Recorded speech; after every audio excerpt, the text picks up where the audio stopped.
Biodiversity is a very complex subject because to define and detail biodiversity is much more than trees.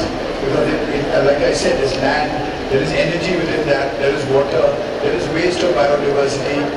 So the whole thing is actually linked in with what is called LEWAC, LEWAAC, LEWAC, land, energy, waste, water and air. And then that leads to carbon. So biodiversity is, how do you handle it, is a subject that we will take up later. But anybody here who wants to talk on it, you're more than welcome. It's a subject that I'm fond of, so I can try and summarize it at the end. In terms of energy, we all know, nobody here will say that we don't want fossil fuel because we don't want lights. Everybody wants lights, therefore coal is the biggest sort of challenger to this whole thing of energy. But as you see, even India's energy dependence is actually going down on oil and on coal, primarily because we're finding new scientific ways to convert, say, solar. If you look at Germany, there was one day last year when 100% of their power was from solar. Not renewable, but solar. So I'm saying the world is definitely challenging the older forms of energy and actually moving on to what I would call ubiquitous delivery of energy from a source of power which is not expendable, which is the sun. So you see, sun's energy comes, it's all over, it's free input. If you can convert that by capturing it and giving you energy, we are there. Let us not forget, there's nobody here who wants not to have energy. There's nobody who does not like cool. Like, we would prefer this air condition, right? This is not real. We may love the forest, but I'm saying that finally we just want some comfort because that's the evolution of man. Recently I was speaking in Tokyo University. I go often there. They have one of the cleanest cities in the world called Kitakyushu. Which, if you ask Japanese people also, I can see somebody from Mitsubishi, right? Have you been to Kitakyushu? So I think, Kitakyushu is a city which was a steel city. They made it the world's most eco-friendly, energy sufficient city. In other words, they have a big screen like that. So if you're not using energy, that energy is supplemented and stored. So the moment you use energy, let's say when is energy surplus, they will divert it and send it there. It's the most advanced system of distribution of energy. So if you really think of it, energy is being generated in the daytime, but energy is not being used, it's expended at night. When we want the energy, there's a shortage because of output. So if you look at energy in the Northeast, there's a big challenge, primarily because the energy that we want to do by harnessing hydro energy is challenged because we're not doing our environmental impact analysis good enough. And everybody is careful now, and therefore all these agitations are there. So the issue is that how do we actually harness enough energy to manage it? Is all hydroelectric bad? No. Nowadays the buzzword is that run of the river. So nowadays they're saying run of the river is good. So I think as time passes, we're finding new ways of renewable energy, and hydro is one of the renewable energy platforms. So my request here, to make this more lively, we'll go around introducing ourselves, meaning at least the panelists who are supposed to be there, so that we can take it forward from there. Yeah, just say your name. Okay. My name is Dignitaries. I'm CEO, Nagaland State Regulator Marketing Board, headquartered in Timor. Thank you. I'm Kanjamul, Additional Director of Agriculture. Angelina Tajan, Joint Secretary, Agriculture Department. I come from Mosami Organization. I'm Margaret, I'm a designer trainer. I'm a textile designer. I'm Kritika Jamir from GIZ. I'm FICCI from Technology and Gas I am from North. I am Professor A.K. Mishra, Head Department of Commerce, Nagaland University. Where? Nagaland University, Nagaland. GM Professional ONG Power Company, based in Limited.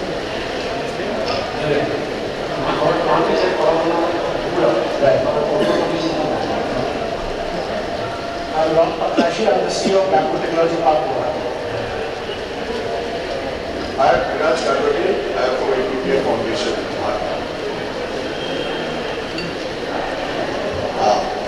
I'm Mullah Abdul Hussain from Bangladesh. I'm a journalist, organize a specialized magazine on energy and power. It's a specialized magazine on energy, environment and water.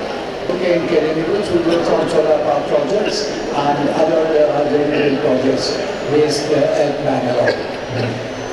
Hi, Saurabh Malhotra. I'm with the Varipara Foundation, and I'm very interested in creating eco-friendly futures in villages in India. And I think the futures lie in the villages. Hello everyone, my name is Vishwanath Sinha. I work in Karatas Mumbai office and oversee the work in East and Northeast. In Northeast in particular, we have our operations in 7 states, Nagaland, Mizoram, Arunachal Pradesh, Assam, Tripura, Manipur and we have state offices. Good afternoon.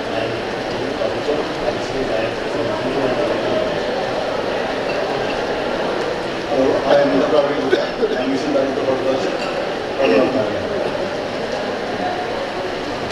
My name is Highland Dawn Media, Secretary of Agriculture.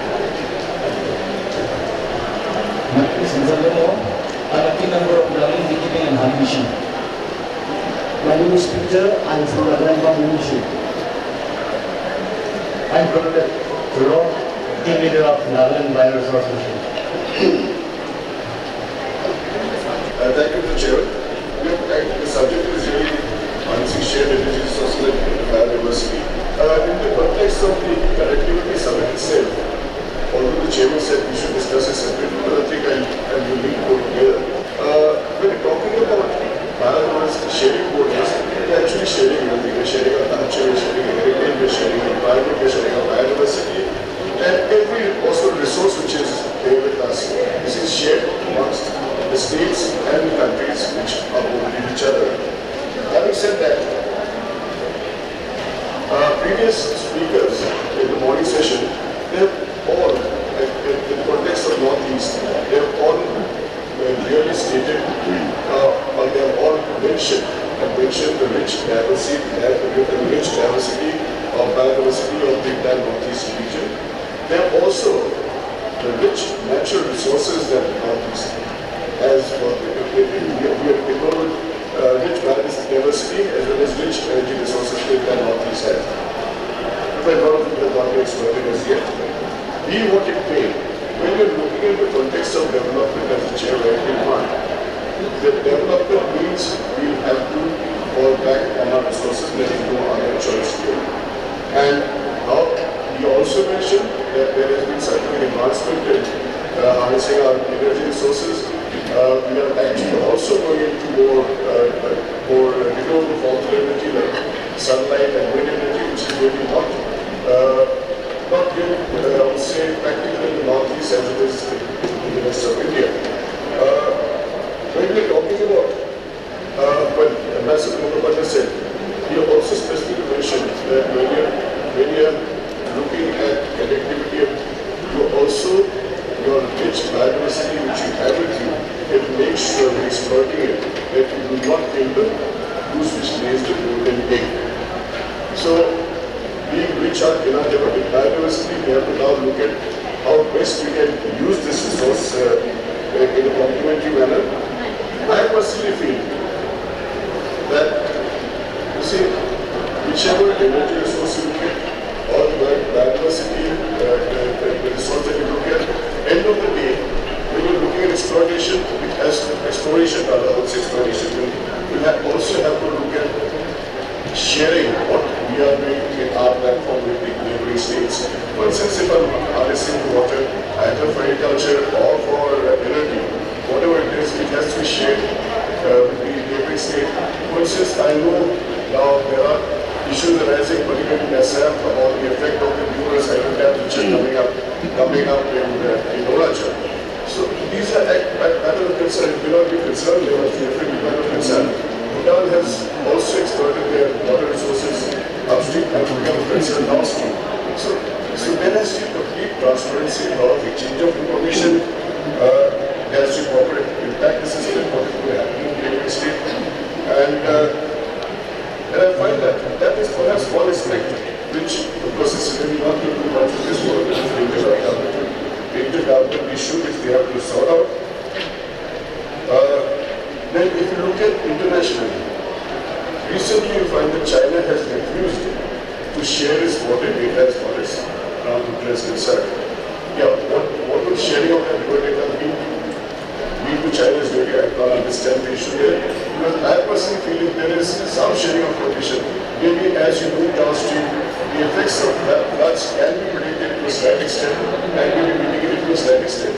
So this connectivity and exchange of information between the states and the countries is necessary for preserving everyone's not only biodiversity but also helping each other in protecting their own shared interests and shared culture and heritage. I think this is what I had in mind, which I want to share with you, and I would love to hear your views also, and then we can go further on this. Thank you. It is located in the place called Udaipur. It is called Palapana near Udaipur. It is around 60 kilometers from headquarters of Tripura, from Agartala. So EPC contractor was BHL and capacity is 726.6 megawatt. We have a 2 unit of 363 megawatt.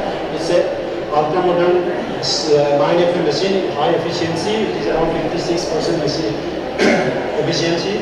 Power education we have done through 400 kV double circuit line up to Bongaigaon from Palatana, and it is transmitted first to Silsar. Then again the 2 circuits are going from Silsar to Bongaigaon. One is looping loop out at Bordihat, and another one is looping loop out at Ajara in Assam.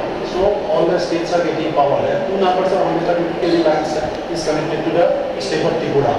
And water supply we are getting from River Gomati and Mesano gas supply. So because otherwise the gas was stranded gas, ONGC was not exploring those gases because there was no use. So ultimately that was explored and they have been using, and that is being transferred to power.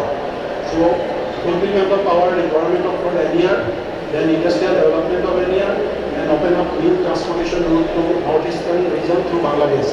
Because there was a special treaty around 300 metric ton package where there it was not possible to transport through normal route to Tripura. So we had a special treaty between Government of Bangladesh and Government of India. So they allowed the transportation of the basic units.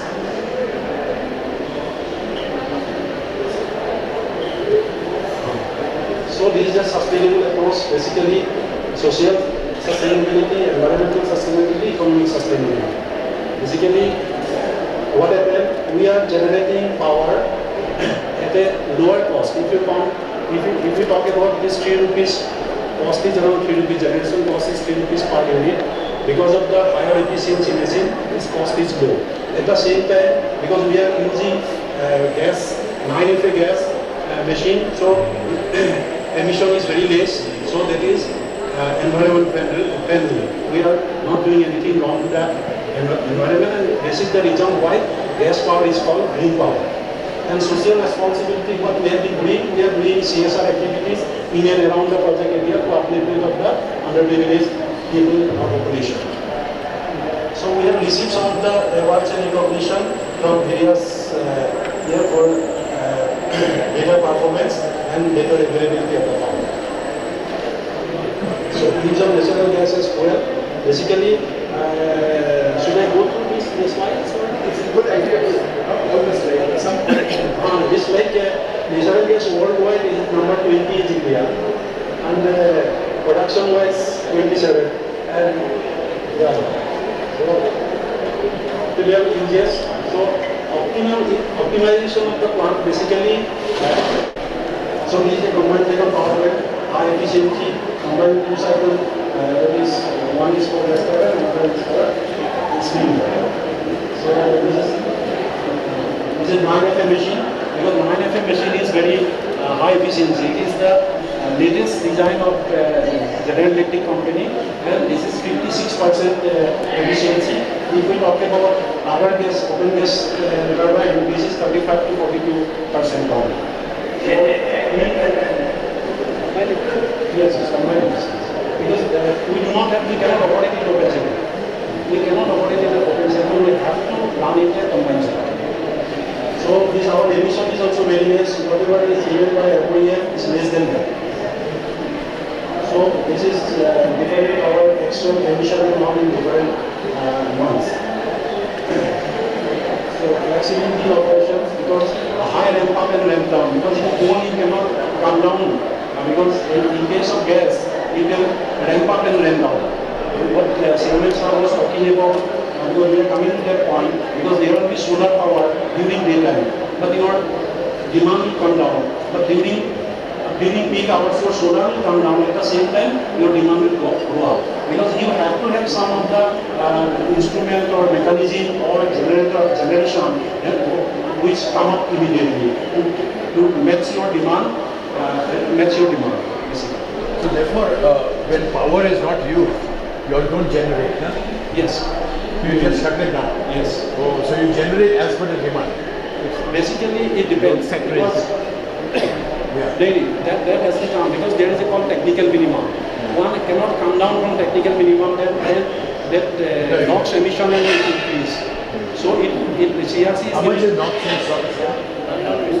ours is 50, allowed is 50 ppm, Okay. but it's coming 35, 40 like this. Very good, excellent, I saw. Yes. So in power sector scenario, is we're talking about the different new power, small hydro, cogeneration, biomass, solar, etc. So these are the existing up to 2015. What is the, So you're the best so far. Gas. So far gas and emission is concerned, 9FA is best. And another issue is there, people may talk about, because just I was talking about such type of machine is definitely available in other places, but those basins are not in running condition, because there is no gas, no buyer rather. But here buyer is also there and we are running it. So that is the reason we are, there are plants which is not operating. Our plant is operating, that is the reason we are. But tell me, solar has no emission. Yes, sir. Solar has no emission. Sir, there is discussion is going on, sir. Yes, but as on today, technically, we say it's a clean and green corridor. Yes, but studies have not yet been very, very clear today. Maybe a couple of years it takes. So far today, solar is a clean and green. But time may come, how can electricity we use to produce the solar panel or other things? And how carbon we offset from the solar in the solar lifetime? It's a big debate. Maybe in the near future. Sir, the point is what the chairman raised was that when you are producing power, so we are not saying when it is being manufactured, we are not talking, sir. We are only talking about the power production, power production, and also solar. That is, I think, what chairman was pointing out. Basically, what I am talking about, sir, like solar is green. It's okay, green, but still there is in Europe research is going on, because you are putting a lot of solar panels and reflection also. So what will be the impact on environment? But that's just different. Yeah, that's a different. We're talking. Yes. Sir, one thing I would like to elucidate, what is the transmission and distribution loss? Suppose your clients are generating, transmitting, what is the loss, transmission loss? As far as the sub is concerned, Yeah. as far as the sub is concerned, from about 32 it's come down to about 22, 23 now. So there is a difference. It's talking about transmission loss. Transmission loss is around 3%.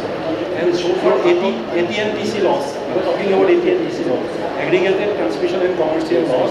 This is very high, but now it is coming down. Government of India has taken a lot of program like APTRD, so it is coming down. So that's what we are talking about, sir. Let's finish to ask the question. Yes, not that point, chairman. What I wanted, Mr. A.C. Sharma talked about The gas-based, at what price you are getting the gas and what price you are selling. This is the most important aspect. Because in our case, it's a cost-plus basis. Our price is determined by CERC. Okay, so we have an agreement with ONGC. It is a fixed agreement. It is not determined by international price. It's a price based on 2009 plus 4% enhancement. And as per the CRC formula, there is a what is called landed cost and whatever quantum we are using and getting and heat rate depending on the normative heat rate, this price is determined. It is 1 rupee 35 paisa is my running cost. That is for gas cost against per unit. So I am talking about this, sir. Yeah. Because we are talking about solar and other things. Because solar when it comes, like this you see, sir, from this hour 7 hours onwards, is when sunshine will start, so automatically solar generation will start. Yeah. And at the same time, your demand will come down. Right. Because peak will come down. So accordingly, then you have to reduce your normal generation, conventional generation, coal generation. Coal generation is the normal generation.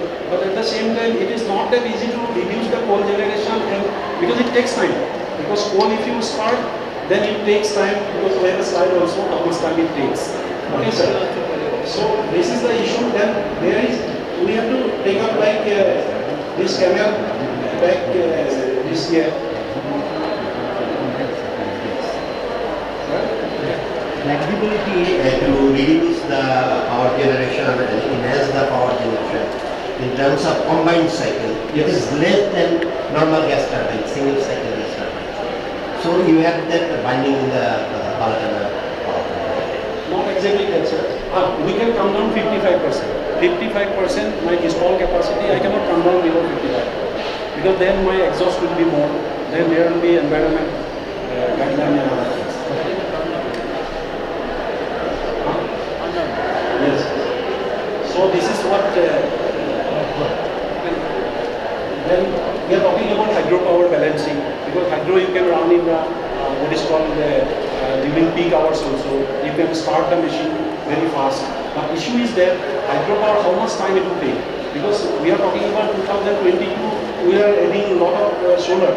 But at that time, hydro will not come. Hydro, other issues are there. There are RMR, there are a lot of projects are FICCI and others. They cannot sell power because of the high cost. And we are talking about like reservoir base. What Sir is talking about, run of the river, you do not have control on run of the river. You cannot generate during peak. You have to generate whenever water is there, run of the river. And storage is also very expensive. There are two issues. Battery is very expensive, the research is going on, but it may take time. We do not know how much time it will take. Now they have come down, especially in Norway and USA, NASA. They have done some good research. Storage. Moreover, there is a pool of fund created by Bill Gates and Mukesh Ambani is also there for research purpose. So how to come down the cost of the battery. At the same time, there is another issue also, disposal of batteries. Yes. That is a major issue. Disposal of batteries is an environmental issue. Correct. So that these are the issues that we are, advocating for gas generation. That's what I am talking about, advocating gas generation. But there are other issues for gas generation, because cost is very high. So that's the high impact and now there is some power, then heat stability network in general. So these are the things we are advocating, that there should be, emphasis for a higher quantum of gas-based plant. But there are issues for gas-based plant, cost is another level. Then impact of flexibility, disadvantage, limitation, whatever I have said, these are the things. You said it quite well. Are there any other points which you want to make? One is you talked about that is clean energy food, that you are doing it in Palatana. Yes, sir. So what are the 5 points more? So these are talking open gas, open cycle gas turbine. This is what is the minimum load, 80 to 50%, this is 30 to 40%, average rate of wind, what we have mentioned here. Then hot startup, how much time it takes. So we talk about this coal base. Coal base is much more time than what is called CCG. But you are very correct, open cycle is very less. Very less. But they have open cycle means they have to keep exhaust in high temperature exhaust to that. Right, and efficiency is not like efficiency is less as well as environmental, it is not environmental friendly. So that's what we have mentioned here. Energy service corresponding support to if we talk about, sir, last point, capacity synergy. If we construct number of power plants, they have to support during peak hours only. Then they have to construct, they have to employ capital expenses. So who will be able? So there must be capacity support from Government of India, like they are supporting renewable earlier, then you have to take renewable obligations you have to take. So now renewable cost is coming down. So now government has to think other ways. So how they will match this renewable along with the peak hours of conventional. So that is the issue basically. So we are doing some of the CSR activities.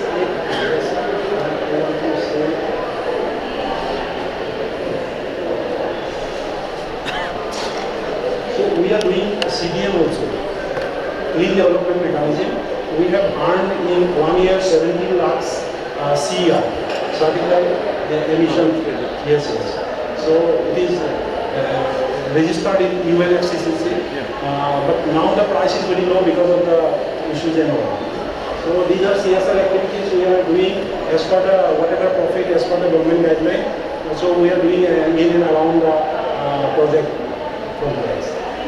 It is good for us. I'll just add one point, because what happened in Bangladesh, the South Kumilla was earlier there was no power. Power is there, but very erratic supply was there. But after availability of, after commissioning our plant, Tripura has surplus power. So Tripura discussed with Government of Bangladesh, along with Government of India and Government of Bangladesh discussed, and they have isolated South Kumilla. It is connected to Indian. Right. So now they are getting power from India, and it is operating like India, part of Indian. Right. Which is a good thing. Yes, it's a good thing. Actually, if we go for the radial power, Bangladesh segregated his grid from the national grid, the Kumilla area, and this power operate by as a part of the Indian northeastern grid, right? And that's why maybe government now Bangladesh government and Indian federal government, they make a consensus. They will build and Bangladesh will build a HVDC substation by the next 2 years, and power import will be enhanced from 160 to 500 megawatt there. So this is it's a good win-win situation. Actually, if Bangladesh not buying power from their plant, they will not go for the optimum generation. So and we are having shortage of power, so this power can help us. Okay, thank you. Mr. Chairman, At one point, I would like to ask him, do you have extra gas available at the moment, and can we put up another 100 megawatts and also supply to Bangladesh? Thus, I would like to have some clarification on that. Sir, we have presently 2 units, and we have got all clearances, including environment, forest, all clearances for another 1 unit. But we are also waiting for availability of fuel. So the moment ONGC will clear and allow us, then we will go for the 3rd unit. So there is, at present, there is no extra gas. The point is that there is extra gas available, but ONGC's exploration, etc., for whatever reason, I think they're going slow. I don't know the reason. Which one, sir? The exploration of the gas. No, sir. Exploration. ONGC reassess their reserve. Yes. There is, sir, like the success rate is not that good. That's right. Number one. Number two is we do not know the geological surprises because of the two issues in a force majeure situation. Number three is there are issues they know there are gases, but there is no forest clearance. Forest is not there, forest is away, but they are not giving the clearance in the name of, because in the map they shown this forest is there, but practically forest is not there. Now government of India has cleared, now it is in government of Right. No, I understand. We have a full. I understand the issue. The point is that I think gas is a clean energy, meaning just like solar. So I think these are important things for all of us in the Northeast to have energy security to move ahead. Saurabh, would you like to? Sir, I will take 1 minute only, because what happened, yes, this exploration cost is very high at present. That is the reason cost of power goes up. So I think my colleague will also speak about this, because he is doing the exploration and all. If we talk about that, how to reduce the cost of gas, for common people, one will not come and generate power. You want to say? On this same topic, I would like to say something about power generation. And renewable energy and Take the mic. power generation by the conventional ways. This is gas power generation is the new one. It's an old one, old technology. Of course, there is some improvement on the gas turbines and all those things, because of which their efficiency is increased. But otherwise, anyway, all these power plants will generate some pollution. That will be there if you cannot avoid it. So if you compare that, if you want to control that pollution, maybe solar power or hydro power or other renewable sources of energy is the best big for it. Why I tell you? Now, in Northeast, what we are talking about, the solar power may not be working very fine. I am coming up with a technology which can give you power even from the back side of the panel. That type of technology has already come out. And the PV are going to be very, very cheap. One gentleman from IIT Bombay has discovered even this Jammu. From Jammu is going to manufacture those elements which are required for PV manufacturing. So that's what is, the cost of power generation is going to be even less than 2 rupees per unit. That is what the prediction is going to be. The present quotations what all these major power plants, solar power plants, which are having around 100 megawatts, 200 megawatts, or 600 or 1000 megawatts, they're coming up to around 2.5 rupees per unit right now. So it is further going to go down. So what I could see is solar power or hydro power in Northeast is in abundance, which can definitely take over. And as far as this fossil fuel is concerned, it should be utilized for some other purposes. The reason being, one thing is fossil fuel. If you want to use fossil fuels, you have to spend a lot. And there is also issues of environmental clearances that is there. Now solar energy or solar power is called as a green energy, not clean energy, but it's green energy. That means it is also protecting the environment. And as far as these batteries are concerned, a lot of development has come out now. Maintenance-free batteries are there, already existing. FICCI is doing all is going on. And they are expecting within 2-3 years, this might be around 15-16 years, you don't have to touch the batteries.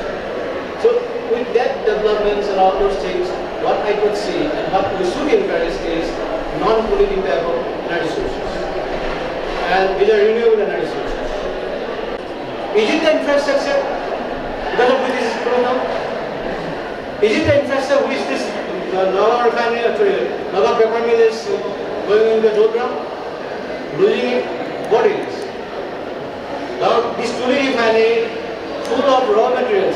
It is Nagaland is a bamboo producing state, but then why it was closed? So like that, there are so many examples I am saying. It is not only the infrastructure. Definitely we need road connections, we need air connections, we need mobile activities.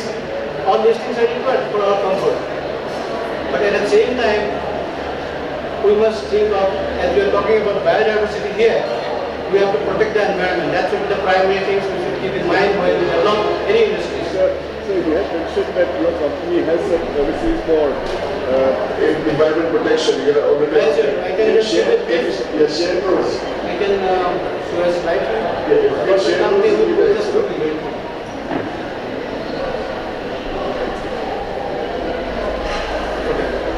So before that, I just give a brief about my company is actually called an IPCOM company. Many of you may not have heard of IPCOM. This is a very new concept which is coming up because they are somewhere in Europe and America, but it's coming up in India. IPCOM means Engineering, Procurement, Construction, Operational Maintenance. Now it looks very funny to many people. How comes this same company can do everything? But it's all possible. And we are primarily dealing with packages and systems for oil and gas, refinery and petroleum industries. And when I say we are targeting the protection of environment, in the refineries like there is a flare. Even we are requiring the flare on which is going on in the oil fields to protect the environment. Then the wastewater treatments. In the oil fields, they have got a lot of produced water treatments. These are the special things we do. At the same time, there are technologies that we are bringing in to produce more oil without affecting the environment at all. Very new technology, very new. I have been still discussing with All India yet to get over. So All India and Emission, and they are taking up very much. Okay, if you want. No, I think if you don't mind. No, I'm just saying there's so many speakers. Yes, yes. So I think your concept is very good. You're talking about actually energy conservation and waste management. Right. And you're talking about enhancement of production through the novel. Right. I think it's excellent. Why don't you just not, if you don't mind, not do this presentation? Right. And then we'll carry on to the others. And if we have Sure. Well, that is okay. No, because I think if every person speaks for 3 to 5 minutes, it's much easier. Otherwise, you know, if we just... that's good, great. But I think it's very good. Thank you very much. No, yes. So we'll discuss this, I think, later. Yeah.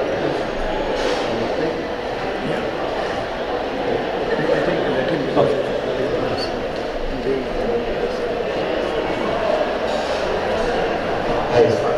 So I'm just going to very briefly try and set the context of this session in a more ecological manner.